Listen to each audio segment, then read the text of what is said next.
Olá, sejam todos muito bem-vindos ao BMC Business de hoje. Meu nome é Gabriel Monteiro, vou lhes acompanhar nessa próxima hora de conversa com grandes companhias do nosso mercado brasileiro. Desta vez, recebemos a Taurus, mas antes, vamos conhecer um pouco mais sobre a companhia. A Taurus é uma empresa do setor de defesa, líder na fabricação de revólveres e uma das maiores produtoras de pistolas do mundo.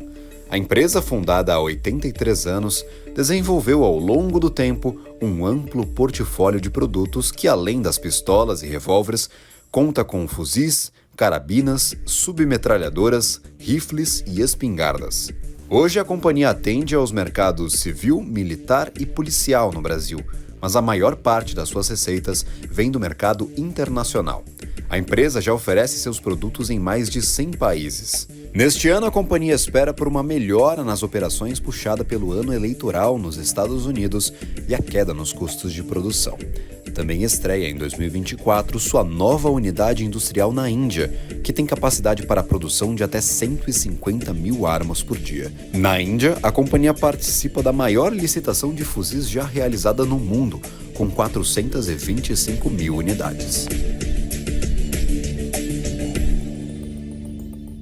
E para você que está acompanhando esta nossa conversa, vai escutar alguns números por aqui, vai ficar um pouco confuso, onde você vai ter acesso a estes balanços operacionais que eu vou comentar ao longo de toda a nossa programação aqui no BMC Business. Visite o site de relações com investidores das companhias que por aqui passam. Hoje nós teremos a Taurus, então você pode visitar o site de relações com investidores da Taurus, acessar todos os balanços operacionais de 2023 como um todo e até alguns antes deste período. E aí você vai ter em mente alguns destes números, vai ter algumas perguntas também que eu sei que surgem na cabeça dos investidores. Use o site de Relações com Investidores, é uma ferramenta super importante para você que está nos acompanhando neste momento. E para nós começarmos essa grande conversa depois da temporada de resultados, depois de fecharmos este 2023, gostaria de convidar à nossa tela Salésio Nus, CEO da Taurus, e Sérgio Sgrillo, CFO e DRI da companhia. Sejam bem-vindos, uma ótima tarde a ambos e agradeço imensamente pela participação aqui no nosso BMC Business.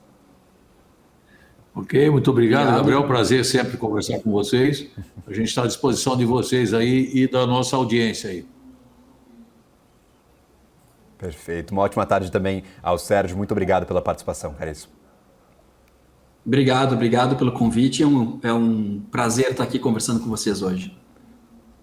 Perfeito. Vamos começar do começo, falando um pouquinho sobre o 2023 da companhia. Eu queria dar um passo atrás, falar sobre o ano como um todo, aproveitando essa última divulgação do quarto trimestre do ano passado.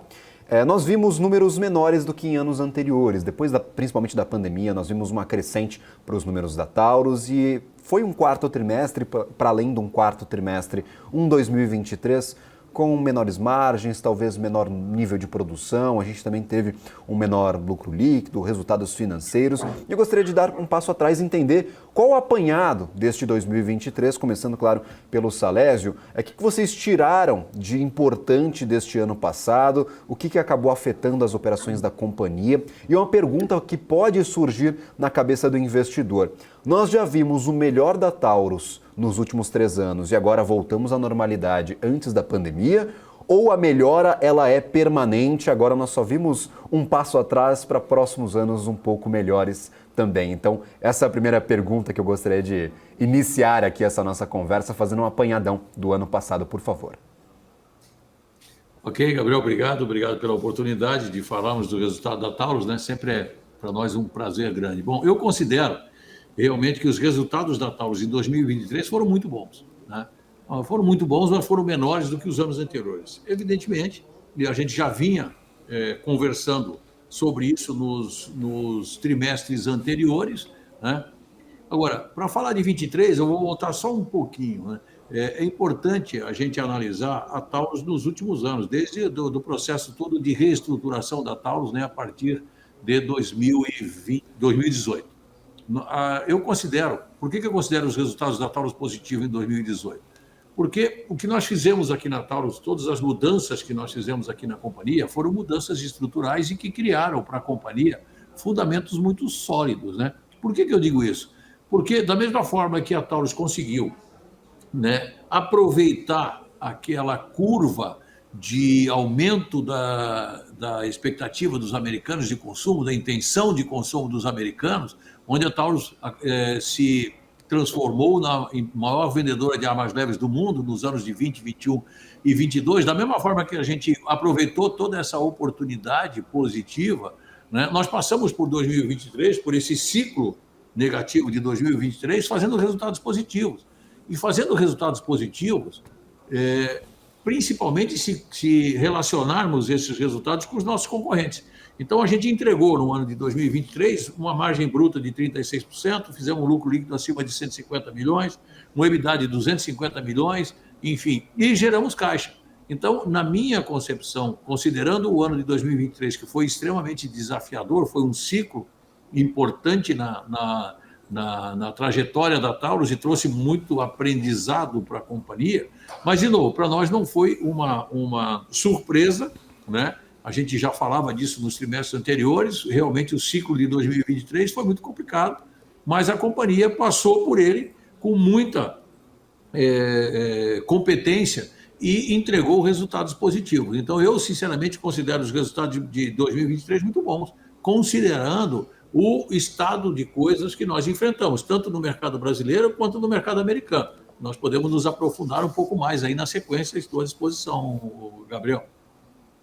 Não, claro, é justamente este o primeiro passo que eu gostaria de dar para entender quais foram os grandes desafios da Taurus neste período. Sérgio, o que mais dificultou a atuação de vocês em 2023? Foi o cenário macroeconômico mundial? Quais são os pontos-chave para nós entendermos os desafios, não só para a Taurus, mas praticamente para todas as companhias do setor, se a gente olhar de uma forma bastante abrangente para o mercado internacional? O que foi fundamental neste 2023 que talvez tenha dificultado a operação de vocês e aquela crescente de resultados que víamos nos anos anteriores?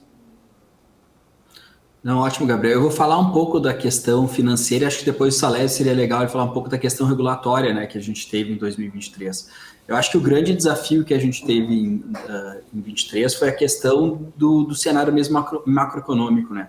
Tu vê um cenário nos Estados Unidos de juros muito altos, né? A gente está falando de 5 a 5,5% ao ano.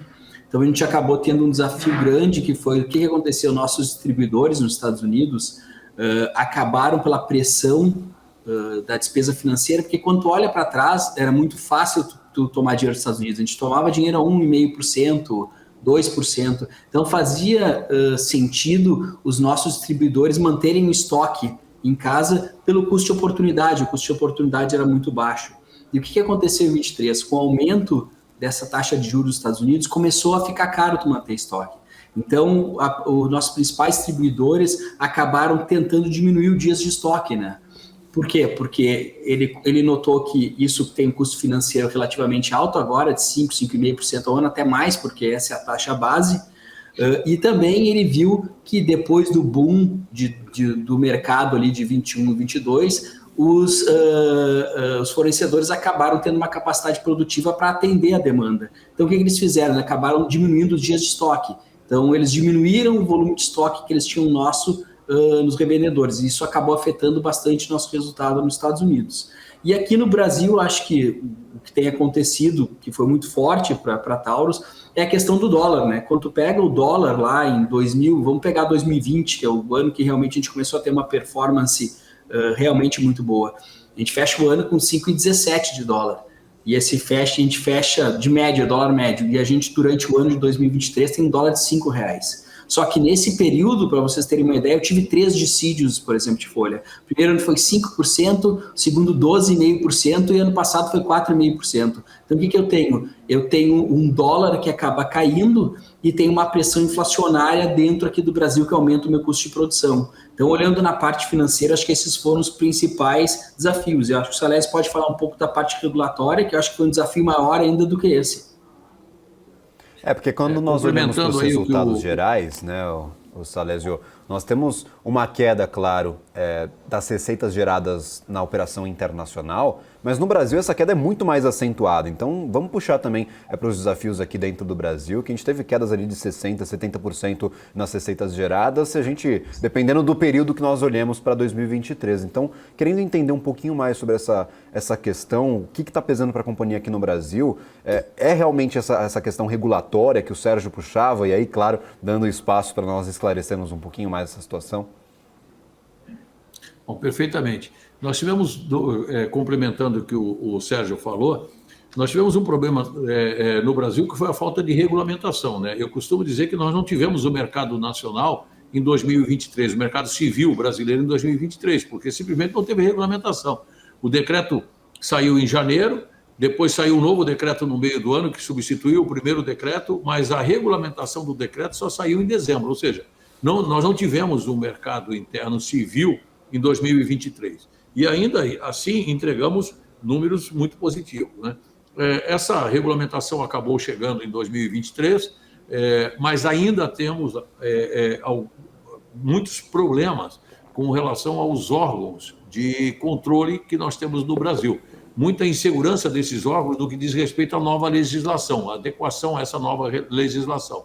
Isso tudo deve acontecer aí nos próximos dias e nós com certeza teremos no ano de 2024 o mercado brasileiro, mercado civil brasileiro, né?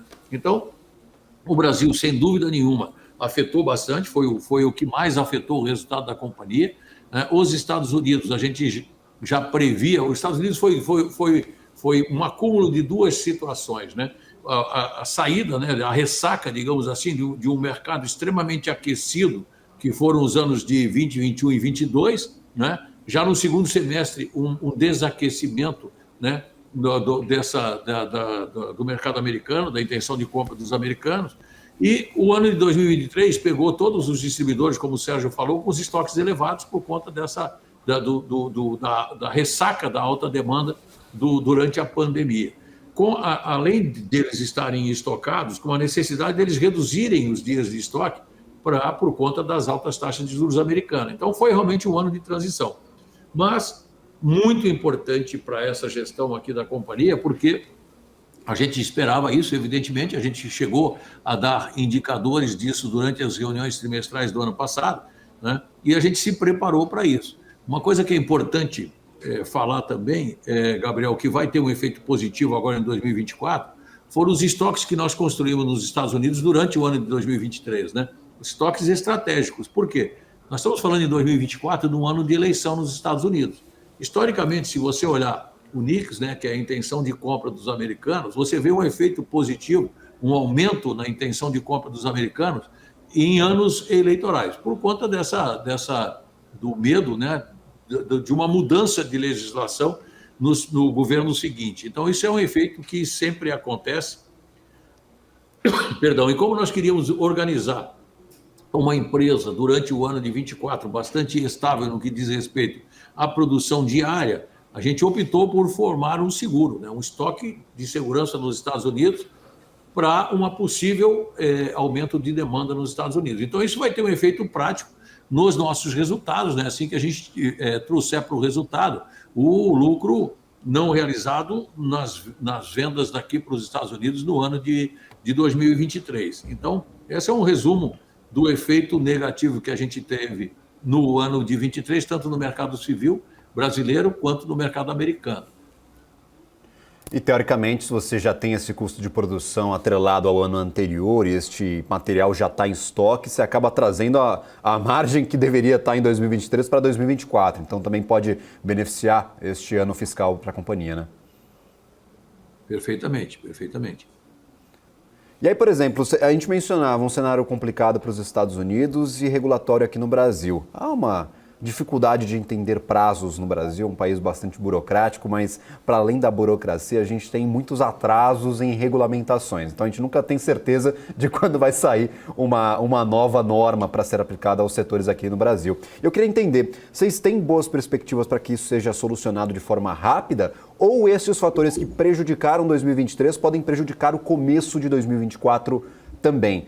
questão macroeconômica nos Estados Unidos parece estar melhorando, mas os juros continuam muito altos, sem nenhuma alteração, no pico deste ciclo de aumentos. E aqui no Brasil, nós temos uma solução regulatória, mas como você mencionava, os órgãos de controle ainda tentando se adaptar. Então, o cenário ruim de 2023, a companhia conseguiu passar bem por estes desafios, mas ele deve passar para 2024 ou contaminar o começo de 2024? Ou vocês efetivamente, neste pouco que já viveram deste início de ano, já veem melhoras operacionais? Não estou querendo falar dos resultados do próximo trimestre, mas mais um sentimento mesmo de se essa carga ruim, ou pelo menos de desafios que foi apresentada em 2023, está sendo carregada para 2024.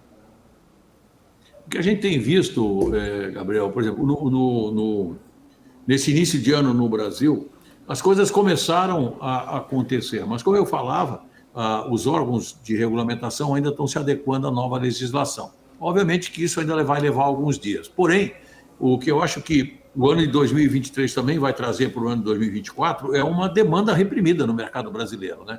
Então, se ela não vai acontecer no primeiro trimestre, ela vai acontecer no segundo trimestre, assim que a regulamentação seja absorvida pelos órgãos de controle, né? Porque existe essa demanda reprimida no Brasil. O próprio órgão de fiscalização fala em mais de 200 mil autorizações de CEs, né, certificados de registro, que estão pendentes aí ao longo dos estados do Brasil. Então vai ter um efeito, se não for, de novo, repito, se não for no primeiro trimestre, será no segundo trimestre. Nos Estados Unidos, mesmo considerando os juros altos, no nosso entendimento, isso não vai trazer problemas para o ano de 2024. Por quê? Porque os distribuidores já se adequaram com relação a essa nova realidade, já diminuíram os seus dias de estoque, né? E esse é um ano eleitoral, a gente acha que vai ter esse efeito. Historicamente, a gente, se olhar para trás nos últimos 20 anos que a gente tem os controles aí do NICS, das intenções de compra dos americanos, a gente vê que o ano de eleição é um ano que tem um efeito bastante positivo, né? Além disso, a gente tem outros fatores que vão trazer resultado para a companhia, né? Principalmente a nossa operação na Índia, que começamos a produzir. Temos também o resto do mundo, expectativas de licitações importantes no resto do mundo, enfim.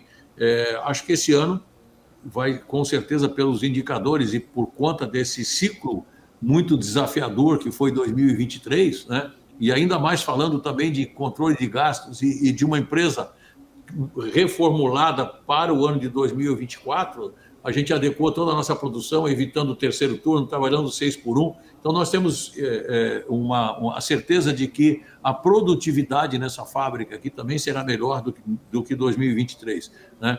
O que matou 2023 foi a insegurança jurídica, né, durante todo o ano. A gente não sabia se o ano ia começar em março, em fevereiro, em abril, em maio, em junho, em agosto, enfim, terminou o ano e não começou no mercado brasileiro. E isso acaba influenciando nos teus custos, né? Porque você deixa de tomar decisões mais radicais, esperando que a situação venha a acontecer e acaba não acontecendo.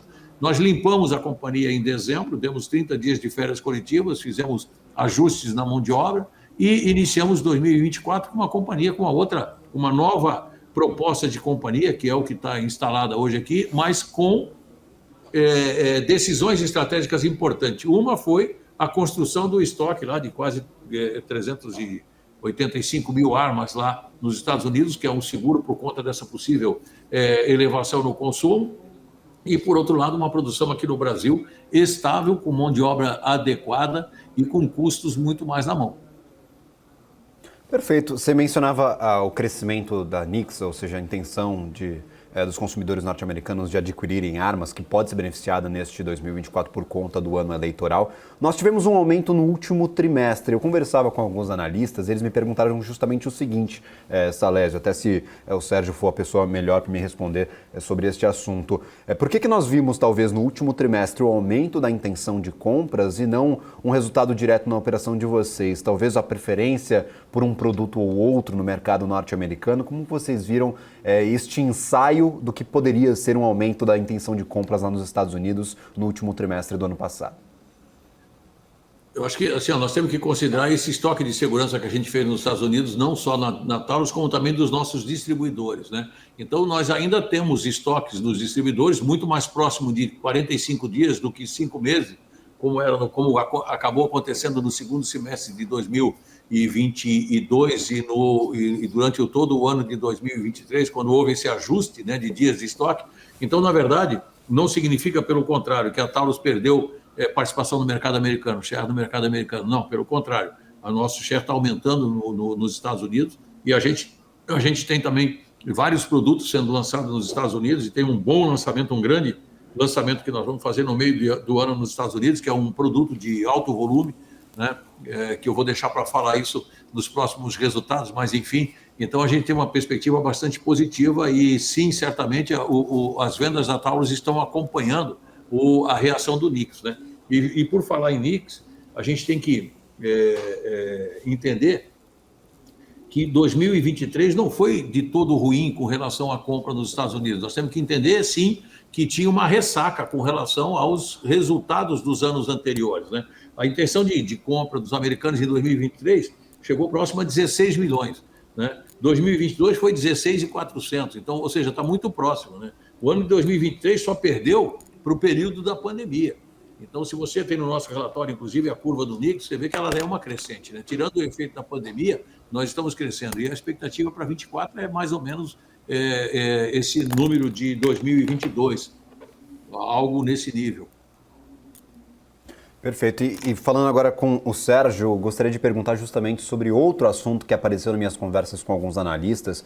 O pessoal me perguntando bastante, em especial uma conversa com o Rafael Freitas da MSX Invest, que acompanha bastante a companhia, acompanha de perto a operação da empresa. Ele me perguntava justamente o seguinte, ô Sérgio, sobre a margem bruta da companhia. A gente teve ali a margem reduzindo a níveis que a gente não via há alguns anos. É justamente essa projeção de estoque que vocês fizeram para 2024, para encarar o ano? Quais foram os motivadores, talvez, dessa queda na margem bruta, mesmo que ela seja uma das melhores no setor aí mundialmente?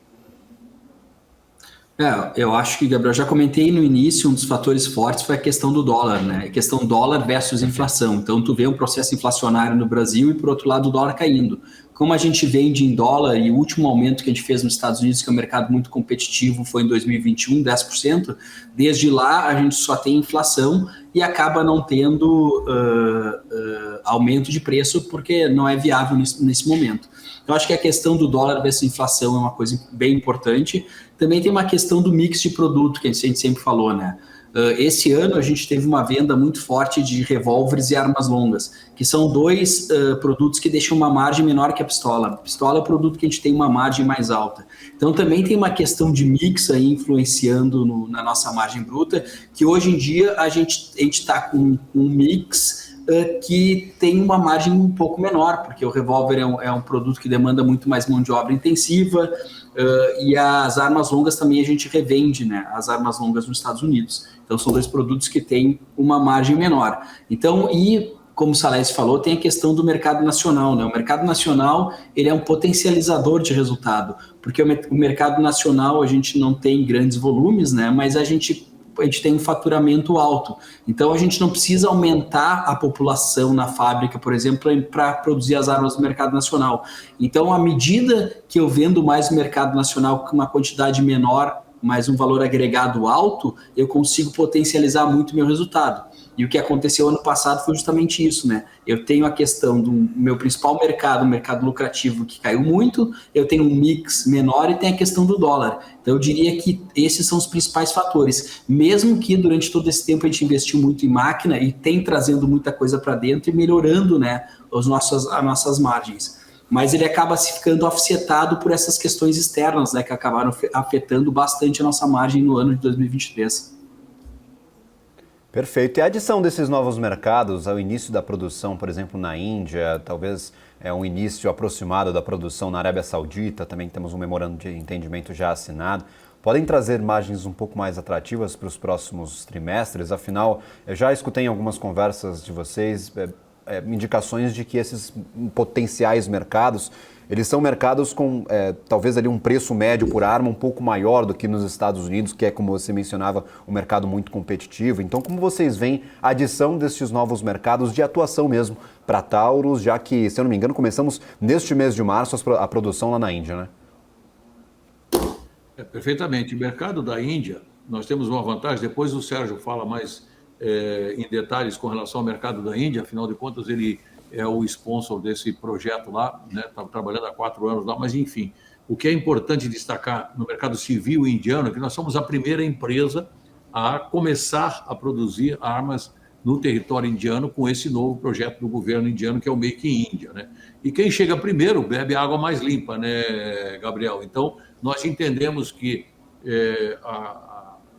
o resultado da companhia na Índia vai agregar muito valor ao resultado aqui, apesar de ser um ano de ramp-up de produção, né? Nós começamos na produção assistida e durante o segundo semestre a gente vai ter um efeito bastante positivo e os preços lá são bastante positivos, bastante agradáveis. As margens também serão bastante altas.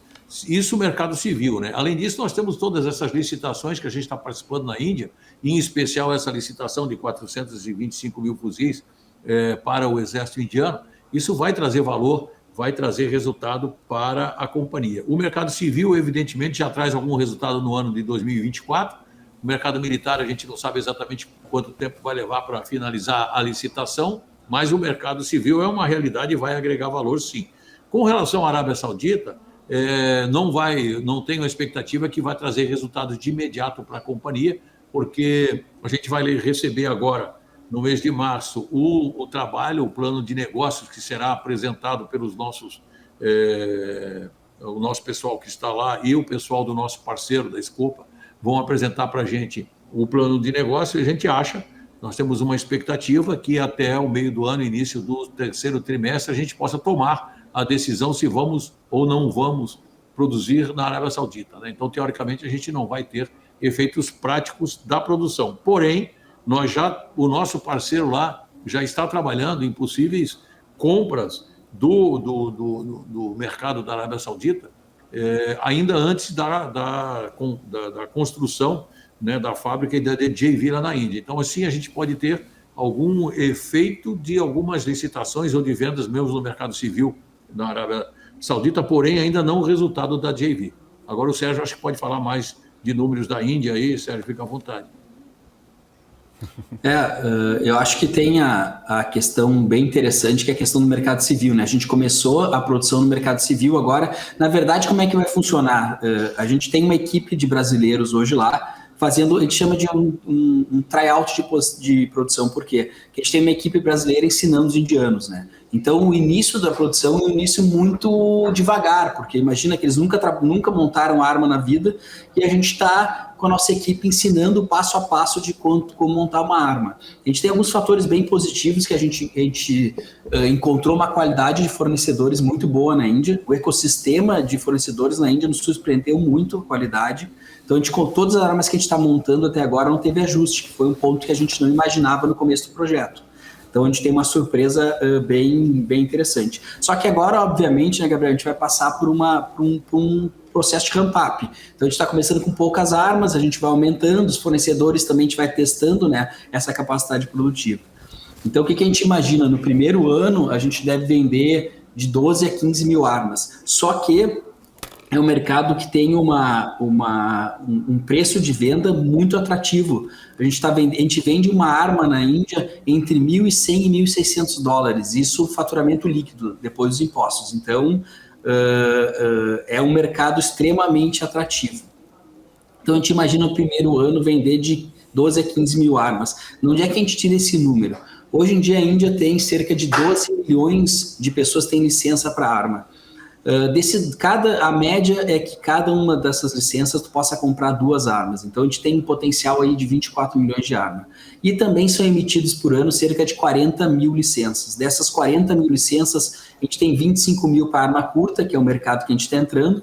Então, o que a gente imagina? Sendo bem conservador, pegar metade desse mercado aí das 25 mil licenças. Mas a gente também tem um mercado que a gente vai explorar muito, é dessas armas que existem lá, esses 12 milhões de licenças, 12 milhões de pessoas que têm licenças, porque como eles têm uma arma que é obsoleta comparado com o nosso produto, é uma arma que é vendida por um fornecedor local, não tem a mesma tecnologia do produto Taurus, a gente acredita que muito dessas pessoas acabem trocando a arma por uma arma Taurus. Então, conservadoramente, a gente está, no primeiro ano, a gente está analisando entre 12 e 15 mil armas, com um faturamento em líquido entre 1.100 e 1.600 dólares por arma. Então, é um mercado bem lucrativo, o mercado civil. E uma coisa importante, as pessoas devem ver esse resultado através da equivalência patrimonial, porque nós não somos o controlador na Índia, a gente tem 49% da companhia. Então, ele consolida no grupo Jindal e para a Taurus ele vem resultado através de equivalência patrimonial, né? Então, esse ano a gente já deve começar a ver uma entrada de resultado e, como o Salles falou, né, esse resultado pode ser potencializado à medida que a gente ganhar algumas das licitações que a gente está participando nesse momento. A gente está sendo bem agressivo e participando de todas as licitações que são compatíveis com nossos produtos. Perfeito. As licitações que estavam, teoricamente, preparadas para 2023, mas foram travadas, se eu não me engano.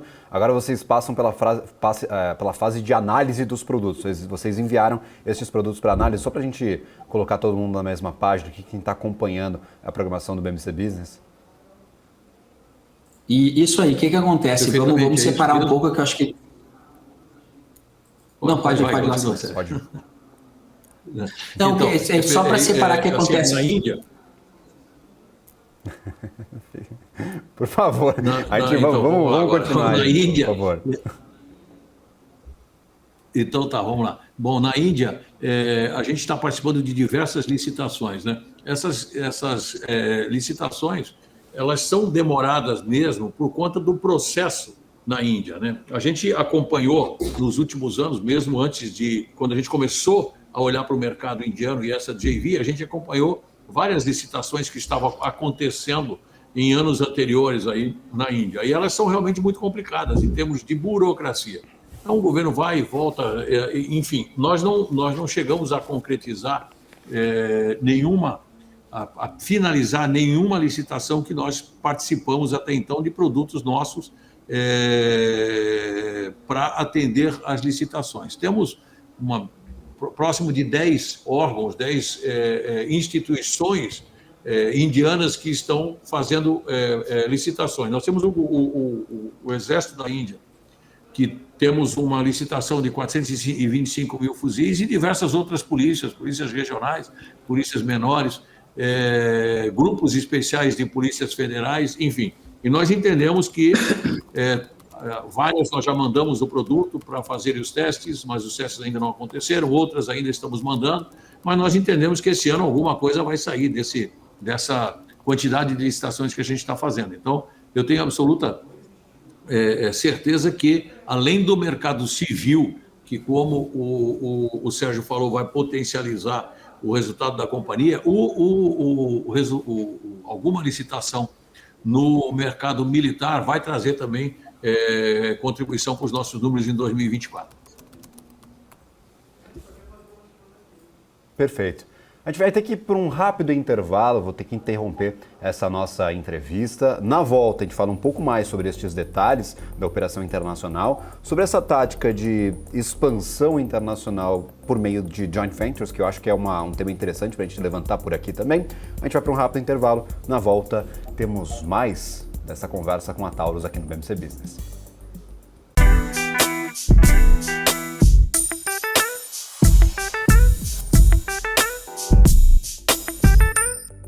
Estamos de volta com o BMC Business, uma conversa desta vez com a Taurus. E gostaria de convidar de novo à nossa tela Salésio Nunes, CEO da Taurus, e Sérgio Scrilo, CFO e diretora de relações com investidores da companhia. Nós comentávamos essa perspectiva de produção na Índia. Eu queria falar um pouco mais sobre a importância destes fornecedores que foram encontrados por lá, que surpreenderam a ti, Sérgio, devem ter surpreendido, claro, a toda a equipe da Taurus, pela falta de ajustes. Isso acelera o processo, se beneficia, claro, a produção no país. O quanto disso é importante, efetivamente, para a gente entender este avanço da produção na Índia e, claro, o bom funcionamento a partir deste 2024. Com certeza.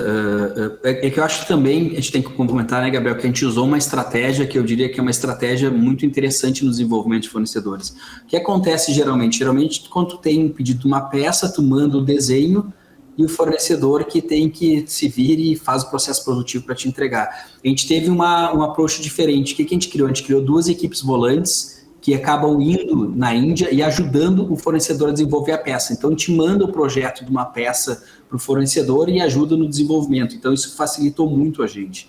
E acelerou muito o processo, porque tu imagina, a gente fez o teste dessa primeira arma que está sendo produzida agora na Índia, foi feito no Brasil em setembro, outubro. Então, imagina, a gente traz todas as peças, monta aqui e passa por vários testes de estresse, porque a gente tem que ter uma qualidade igual ao do Brasil. Então, se a gente tivesse algum problema nas peças, por exemplo, ajustes teriam que voltar para a Índia, ajustar as peças e voltar para o Brasil. Como a gente não teve nenhum ajuste, acelerou muito esse desenvolvimento. Então, está servindo para os outros armamentos que a gente também está desenvolvendo lá. Então, acelerou muito esse processo. E eu acho que para nós foi importante porque tu acaba tendo uma rede de fornecedores mundiais, né? Hoje tu tem outras alternativas que vão além das fronteiras do Brasil. Perfeito. E esse modelo de joint ventures para as produções internacionais é um modelo aplicado, como nós mencionamos, na Índia? É um modelo estudado na Arábia Saudita? Coube bem para a estratégia de crescimento de vocês? Como vocês avaliam essas experiências de crescimento via joint ventures, via parceria com companhias locais? Bom, Gabriel, isso é muito importante, né? Nós preparamos a Taurus para participar dessas joint ventures sem botar capital financeiro. Como é que nós preparamos isso? Nós criamos o Centro Integrado de Tecnologia e Engenharia, lá atrás, em 2019. Nós tínhamos uma engenharia no Brasil e uma engenharia na nossa operação nos Estados Unidos. Nós centralizamos tudo isso no Brasil e investimos muito no desenvolvimento desses engenheiros. Hoje a gente tem uma equipe no Centro Integrado de Tecnologia e Engenharia de 250 engenheiros. Eles estão divididos em basicamente 4 áreas de atuação. Nós temos a área de desenvolvimento de produtos, né? Ou seja, enquanto essa engenharia de produtos, nossos engenheiros de produtos estão trabalhando no desenvolvimento de novos produtos, agregando valor do ponto de vista do consumidor, né? Agregar valor ao produto para que o consumidor possa perceber isso e possa dar valor, né? E com isso a gente aumenta a margem nossa vendendo um produto com valor agregado.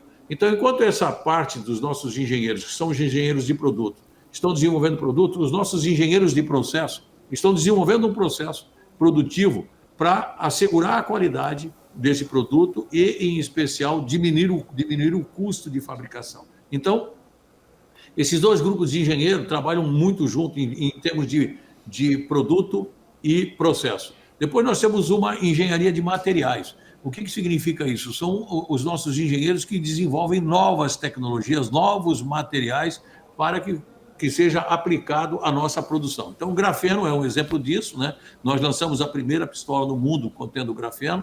Isso é importante para a Taurus, é importante para o nosso país. Nós temos 75% das reservas de grafeno do mundo.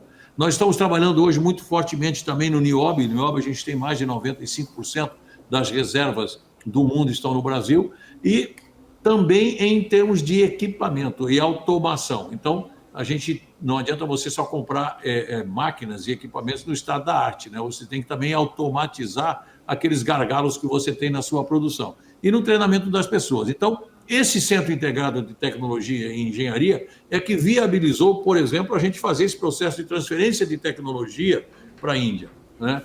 Não é fácil, você pode ter tecnologia. Se você não tem um programa e um processo para transferir essa tecnologia pode não valer nada. Então, na Índia foi muito bem feito isso e serviu como um laboratório para Taurus. A gente não é exatamente o mesmo modelo da Índia, mas vai ter um modelo semelhante na Arábia Saudita, se assim a gente definir em seguir com o projeto de uma JV lá. Então, o que é importante para a Taurus nesse processo todo de reestruturação da companhia é que nós não só nos estruturamos e criamos fundamentos sólidos para a operação da Taurus aqui no Brasil, para a operação da Taurus nos Estados Unidos, mas sim, nós nos preparamos, primeiro, para ser um hub de distribuição de peças para todas as nossas unidades, nos Estados Unidos e na Índia agora, e possivelmente outras unidades que a gente possa ter operação no mundo, né? Nós criamos uma fábrica de carregadores Vocês lembram que existe a maioria dos fabricantes de pistolas consomem os carregadores de uma empresa na Europa.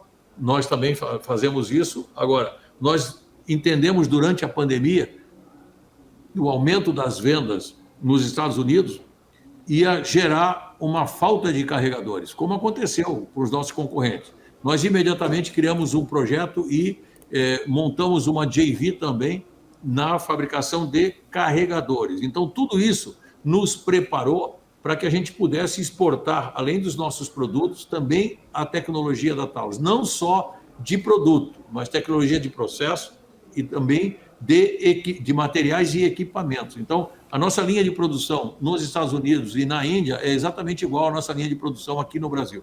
Então, essa questão de transferência de tecnologia é também um negócio para a Taurus, né? Além dos seus produtos. Então, isso é que nos capacitou a fazer esse processo de transferência de tecnologia e que deu muito certo com relação à qualificação dos nossos fornecedores na Índia. Então, quando a gente diz que o fornecedor na Índia nos surpreendeu em termos de qualidade, não é por acaso.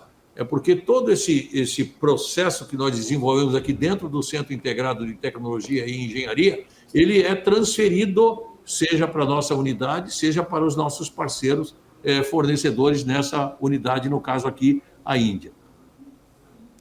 E justamente foi isso que o próprio governo indiano buscou e busca neste momento com o programa Made in India, né? Então ele busca essa capacidade de produção, essa expertise, por exemplo, da Taurus com essa joint venture no país, com este programa para desenvolver o próprio mercado. Então tem, claro, o mercado a ser explorado pela companhia, mas também o interesse destes grandes países de importar a expertise da Taurus, não só os seus produtos para dentro do país, né, Salles? Então é um ponto importante saber como fazer de forma mais ágil, melhor e mais barata, é um diferencial para a companhia no mercado internacional. Perfeitamente, perfeitamente. E isso também, eu acho que, Gabriel, essas são coisas que a gente não consegue mensurar, né? Você lê o relatório trimestral da companhia, o relatório da administração, a gente até dá umas dicas no relatório de administração, mas a gente não materializa isso nos resultados, né? Quando você fala que a gente investe em tecnologia, que cria um centro integrado de tecnologia e engenharia, as pessoas entendem exatamente o que você está falando, mas talvez não consigam entender qual o reflexo disso numa operação de futuro para a Taurus. Eu costumo dizer que a gestão da Taurus, né, desde que a gente entrou aqui em 2018, ela evidentemente se preocupou muito com o presente, em sanear a empresa, colocar a empresa de pé, né, e deixar ela sustentável, mas a gente se preocupou desde o primeiro dia no futuro da companhia. Então, todas as decisões estratégicas que nós tomamos aqui na companhia, a gente tomou buscando uma Taurus lá na frente, buscando uma Taurus que vai ser líder mundial em fabricação de armas leves. Nós temos vários projetos com relação a portfólio, nós já temos um portfólio mais completo do mundo, nós temos revólver, pistolas, armas táticas e armas esportivas. Nós estamos investindo muito no portfólio de armas táticas agora para o mercado militar e policial. Isso tudo é viável por conta do que nós construímos aqui em termos do centro integrado nosso. Quando eu falo centro integrado, né, são pessoas, são equipamentos, automação, processo, produto, materiais, enfim, todo esse projeto de educação continuada que nós temos na Taurus também. Então, tudo isso está qualificando a gente para dar esses saltos que a gente prevê. O mercado mundial de defesa, até por conta desses últimos conflitos, né, ele se movimentou muito rapidamente, está se movimentando muito rapidamente. E nós queremos estar presentes em todas as oportunidades que possam ser oferecidas para as empresas do segmento. A Taurus quer estar presente e, de novo, você ter a expertise em transferir tecnologia é um diferencial. Óbvio que não adianta você ter a expertise se você não tem a tecnologia. E tecnologia nós temos por quê? Porque nós temos um portfólio amplo de produto, né? Então, isso faz a diferença. E, como eu dizia, isso você não consegue ver nos números do balanço. Talvez você vá ver isso nos números dos próximos anos do balanço, que é resultado do que nós preparamos a companhia para isso. A gente consegue ver talvez essa dedicação da companhia justamente no CAPEX, né? O CAPEX projetado do ano passado até 2025, a maior parte dele vai justamente para infraestrutura e pesquisa e desenvolvimento, não para alguns produtos específicos, quando a gente compara ali o que se aproxima desse CAPEX de infra e de P&D, de pesquisa e desenvolvimento, é justamente este investimento em armas táticas que você mencionava, a importância para estes mercados a serem atingidos para a companhia. Sérgio, boa parte deste investimento já foi em 2023. Para 2024 e 2025, a gente deve esperar colher os frutos desses investimentos que foram previstos no programa de expansão até 2025. Como vocês estão monitorando essa questão? Parece que boa parte ali, a maior parte do CAPEX já foi aplicado no ano passado, né? Isso. A gente teve, é importante, a gente teve um financiamento da FINEP para justamente a gente estar construindo o novo centro de engenharia aqui e também está financiando toda a nossa área de engenharia, novos produtos, novos processos, novos materiais. Então, o que aconteceu? Ano passado, a gente já investiu cerca de 87 milhões na parte de pesquisa e desenvolvimento, que é basicamente, se tu pensar no nosso CAPEX de 116, praticamente 80% 75% foi investimento nessa área. Então, obviamente, a gente colhe já os frutos na questão de novos produtos, mas boa parte do investimento vai começar a aparecer muito forte a partir de 2025, porque a gente está iniciando agora as obras físicas do CIT aqui, que é o Centro de Engenharia Integrado na Taurus, que é parte do FINEP. Então, a gente vai ter todo um centro de engenharia novo, no terreno novo que nós compramos aqui do lado da Taurus. Então, boa parte desse dinheiro já foi utilizado para pesquisa de novos produtos, novos processos, que já aparece em 2024, e uma boa parte disso vai começar a aparecer mais fortemente em 2025, que a gente já deve estar na parte final de finalização de todo o projeto do FINEP. Perfeito. E aí, por exemplo, esses novos produtos que vocês mencionavam, até trazendo de novo o Salésio aqui para a conversa, nós temos a utilização de materiais diferentes, primeiras armas aí contendo grafeno, você mencionava também o nióbio, são materiais que têm boa parte das reservas mundiais localizadas aqui no Brasil. Como foram recebidos estes novos projetos, essas novas armas, novos produtos oferecidos pela Taurus, num ano que foi bastante desafiador em 2023? Vocês estão bastante animados com estes novos produtos que estão sendo oferecidos por vocês daqui em diante? Perfeitamente. Principalmente se a gente considerar o mercado civil americano é de longe o maior mercado civil do mundo, né? Eu costumo dizer que uma fábrica de armas de expressão, se não vender 60%, 50% a 60% da sua produção nos Estados Unidos, ela não está no mercado mundial de armas, né? E o americano, ele é consumista por natureza. Então, você tem que oferecer opções para o mercado americano, né? Até porque também no mercado americano você tem um comércio de armas usadas. Então, da mesma forma que o celular. Você compra um celular da última geração, aí sai um modelo novo, você vende aquele, compra um modelo novo ou não, fica com os dois, passa para o filho, enfim. É assim que funciona mais ou menos também o mercado de armas nos Estados Unidos. Então, você precisa de ter novidades. E nisso a gente é campeão. A gente é campeão por conta do dinamismo que nós temos no desenvolvimento, né? E por conta desse portfólio completo que nós temos. Então, a gente lançou, por exemplo, no ano passado, o primeiro revólver apto a receber mira óptica, né? Nenhum fabricante do mundo faz isso. A gente lançou a primeira arma em grafeno. A gente vai lançar agora no meio do ano uma submetralhadora, que vai ser a mais leve, a mais compacta, e vai ser uma arma que não vai ter nenhum parafuso, né? A arma não vai ter nenhum parafuso. Qual é o diferencial disso? Enfim, é tecnologia, né? É tecnologia. Então, isso diferencia muito a Taurus, esse foco no desenvolvimento de produto e processo, materiais, isso faz o diferencial da companhia. Esse é um mercado que vive de novos produtos. Nós temos um objetivo aqui de fazer pelo menos 25% do nosso faturamento de novos produtos. Novos produtos significam produtos lançados nos últimos 2 anos, né? Falava também que nós vamos lançar um produto de alto volume agora no meio do ano nos Estados Unidos. A gente acha que o mercado está preparado para receber esse novo produto de alto volume. A gente deve fazer isso no meio do ano. Aqui no Brasil, a gente está lançando um produto novo também. Então, veja bem, Gabriel, a legislação nos impôs uma limitação em termos de energia, né? Então, essa limitação acabou, que deixou apenas o calibre, em termos de pistola, o maior calibre nosso a ser vendido é o calibre 380, que está muito abaixo do limite da legislação, né? Então, nós desenvolvemos imediatamente, pesquisamos e desenvolvemos um calibre que não existe. Nós desenvolvemos um novo calibre para que ele pudesse ser adequado à legislação brasileira. E ele deve ser lançado já nos próximos meses, aí, assim que for homologado pelo órgão certificador. Então, a agilidade que nós temos no desenvolvimento de produtos é que dá essa condição hoje de maior do mundo. Nós temos muito mais agilidade para nos adequarmos a qualquer situação, né? Então, nós teremos o lançamento no Brasil do calibre 38 TPC, que é um calibre Taurus, chama 38 Taurus, Taurus Caliber Pistol, né? Taurus Pistol Caliber, perdão, TPC. Então, isso só foi viável por conta desse investimento que a gente faz no Centro Integrado de Tecnologia, buscando novos materiais, novos equipamentos, novas tecnologias, para que a gente possa sempre estar na vanguarda com relação a esses novos produtos. Então, a cada necessidade do nosso consumidor ou a cada imposição da legislação, a gente tem uma saída com um produto novo, com um processo novo e assim por diante, né?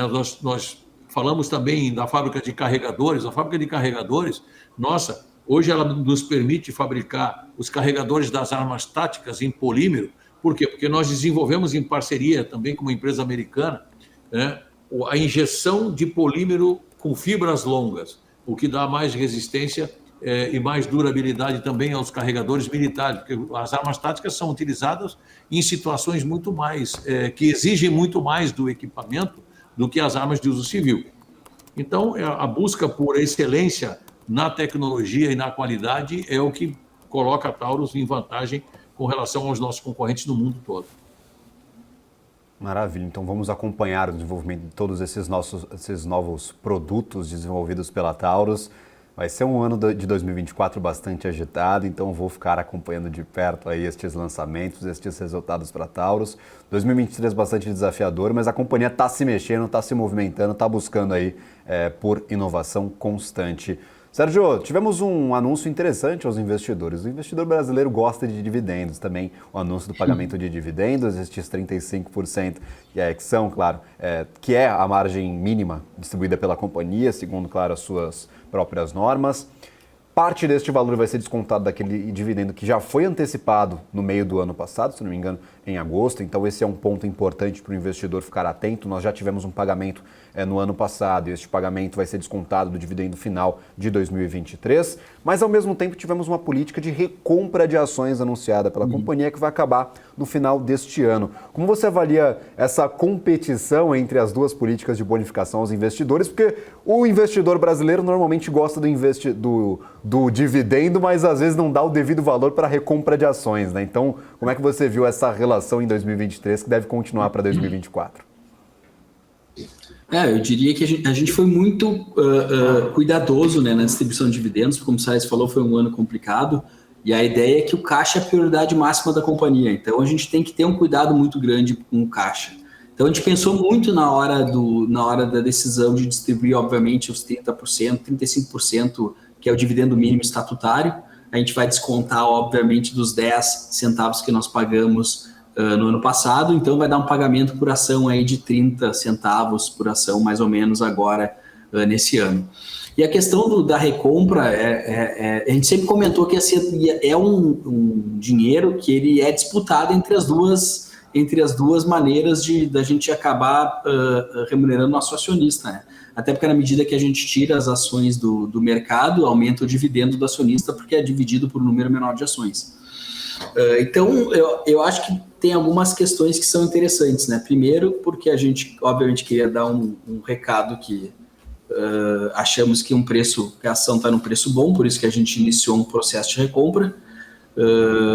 E o segundo, porque a gente tem que... a gente comentou muito com o nosso acionista, a gente tem que, às vezes, obviamente, tentar fazer com que o preço justo da ação apareça, né, para o nosso acionista. Então, mas é uma questão bem complexa, porque é o mesmo dinheiro. Então, o que a gente está fazendo? A gente está pagando o dividendo mínimo e com aquilo que a gente imaginava de sobra de caixa, a gente está usando essas sobras de caixa para recomprar mais ações da Taurus. A gente recomprou até semana passada cerca de 659 mil ações. Perfeito. Vocês avaliam como um sucesso essa política praticamente contemporânea de distribuição de dividendos e também de recompra de ações? Vocês acreditam que isso possa virar, talvez, uma prática constante da companhia, por favor, Sérgio? Na verdade, a questão dos dividendos, né? Esse ano a gente foi mais conservador. Nos anos anteriores, a gente até distribuiu mais dividendos do que a gente está distribuindo agora. Eu diria que é muito cedo da gente falar alguma coisa. O que a gente tem hoje, né, Gabriel, que a gente criou uma estrutura, no passado a gente criou uma reserva de 305 milhões de reais, uma reserva estatutária, para a gente poder fazer qualquer movimento de pagamento de dividendos, aumento de capital, tudo que a gente quiser, essa reserva estatutária nos dá poder. E também deixa esse assunto na mão do Conselho de Administração, que também deixa muito mais rápido. Então, o que a gente pode dizer? Vai depender muito do caixa. Se a gente tiver bons resultados e um caixa mais forte, obviamente que a gente tem uma preocupação muito grande em remunerar o nosso acionista e remunerar de maneira mais constante. Então, a empresa está preparada para isso. A gente desenhou a empresa para estar preparado para fazer isso. O que vai definir daqui para frente é o comportamento do caixa e dos resultados.